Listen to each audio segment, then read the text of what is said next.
Você abre o livro, em 2 minutos parece que a sua atenção viajou para outro planeta.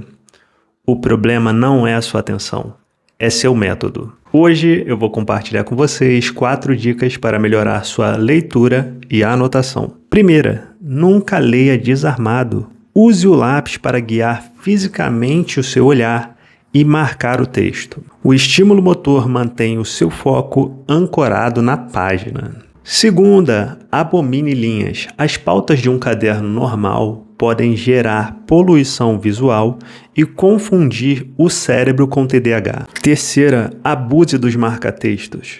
Eu uso eles para fragmentar o entendimento de frases longas. Última dica, anote palavras-chave ao final de cada folha.